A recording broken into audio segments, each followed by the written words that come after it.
रात के आसमान को देखो, ये टिमटिमाते तारों का एक नजारा है। हर एक रोशनी का बिंदु एक दूर का सूरज है। इनमें से कई सूरज के अपने ग्रह परिवार हैं। हमारा अपना सौर मंडल अपने 8 ग्रहों के साथ जो सूर्य की परिक्रमा करते हैं, इस विशाल ब्रह्मांड का एक छोटा सा हिस्सा है। क्या आपने कभी सोचा है कि यह जटिल प्रणाली कैसे बनी? हमारे सौर मंडल की कहानी ब्रह्मांडीय अनुपात की एक कहानी है। यह ज्वलंत जन्मों, महाकाव्य टकरावों और गुरुत्वाकर्षण के धीमे धैर्यवान नृत्य की कहानी है। यह सब अरबों साल पहले शुरू हुआ था, बहुत पहले जब इंसान धरती पर चले थे। हमारा ब्रह्मांड हमेशा तारों और आकाश गंगाओं से भरा नहीं था। इसकी शुरुआत बिग बैंग नामक एक घटना से हुई।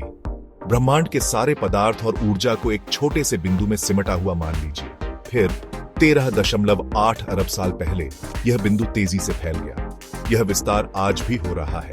प्रारंभिक ब्रह्मांड गर्म और घना था। यह कणों के ब्रह्मांडीय सूप की तरह था। समय के साथ ब्रह्मांड ठंडा हो गया। इस ठंडक ने पदार्थ को एक साथ जमा होने दिया।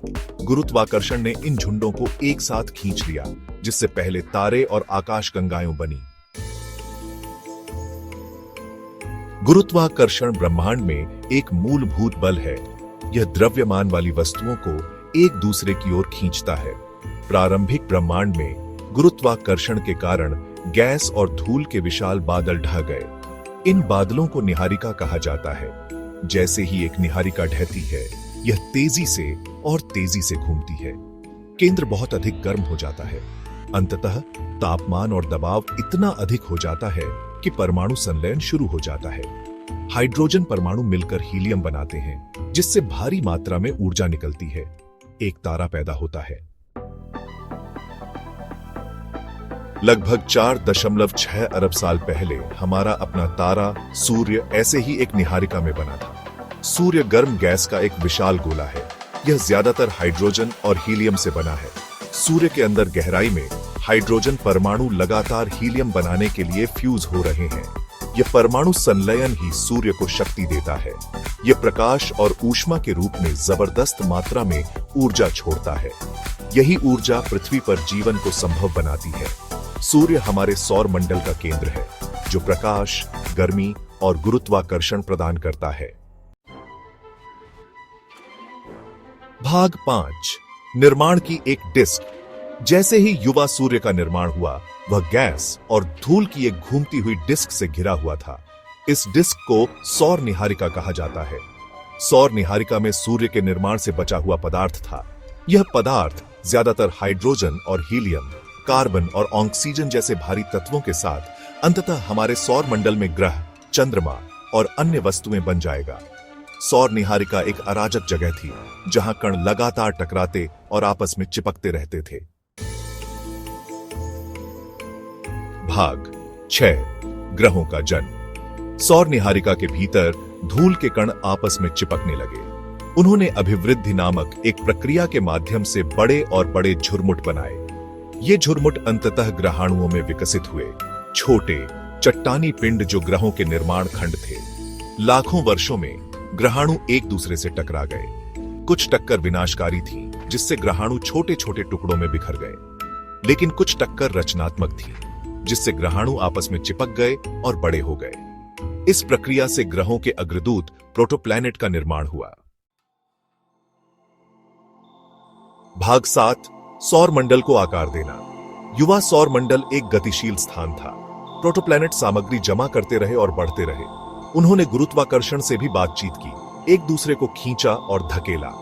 इससे टकराव और कक्षीय प्रवास हुए, जिससे आज हम जिस सौर मंडल को देखते हैं, उसे आकार मिला। सूर्य के करीब आंतरिक सौर मंडल बाहरी सौर मंडल की तुलना में अधिक गर्म था। इस तापमान अंतर ने ग्रहों की संरचना को निर्धारित करने में महत्वपूर्ण भूमिका निभाई। आंतरिक सौर मंडल में केवल चट्टानी पदार्थ ही ग्रह बनाने के लिए संघनित हो सकते थे। इससे स्थलीय ग्रहों का निर्माण हुआ, बुध, शुक्र, पृथ्वी और मंगल। भाग 8, एक ब्रह्मांडीय नृत्य। बाहरी सौर मंडल बहुत ठंडा था। यहां न केवल चट्टानी पदार्थ बल्कि बर्फ, जैसे पानी की बर्फ, मीथेन बर्फ और अमोनिया बर्फ भी संघनित हो सकती है। इन बर्फों ने विशाल ग्रहों के निर्माण के लिए सामग्री का एक विशाल भंडार प्रदान किया। हमारे सौर मंडल के सबसे बड़े ग्रह बृहस्पति और शनि इसी क्षेत्र में बने थे। यूरेनस और नेपच्यून बर्फ के दिग्गज आगे बने। ये ग्रह ज्यादातर बर्फ से बने हैं, जिनमें छोटे चट्टानी कोर हैं। बाहरी सौर मंडल में एक क्षुद्र ग्रह बेल्ट भी है, जो मंगल और बृहस्पति के बीच का एक क्षेत्र है, जो ग्रह निर्माण के अवशेषों से आबाद है। और कुइपर बेल्ट नेपच्यून से परे एक क्षेत्र है, जिसमें बर्फीले पिंड हैं, जिसमें प्लूटो भी शामिल है। भाग 9, एक अनंत कहानी। हमारे सौर मंडल की कहानी खत्म नहीं हुई है। यह परिवर्तन और विकास की एक सतत प्रक्रिया है। ग्रह सूर्य की परिक्रमा करते रहते हैं, उनकी गुरुत्वाकर्षण अंतःक्रियाएं उनके मार्गों को आकार देती हैं। धूमकेतु और क्षुद्र ग्रह कभी कभी ग्रहों और चंद्रमाओं से टकराते हैं, जिससे इन खगोलीय पिंडों पर उनके निशान रह जाते हैं। जैसे जैसे हम सौर मंडल और उसके बाहर की खोज करते हैं, हम इसकी उत्पत्ति और विकास के बारे में और जानते रहते हैं। हमारे सौर मंडल की कहानी गुरुत्वाकर्षण की शक्ति, ब्रह्मांडीय प्रक्रियाओं की सुंदरता और उस ब्रह्मांड के अजूबों का प्रमाण है जिसमें हम रहते हैं।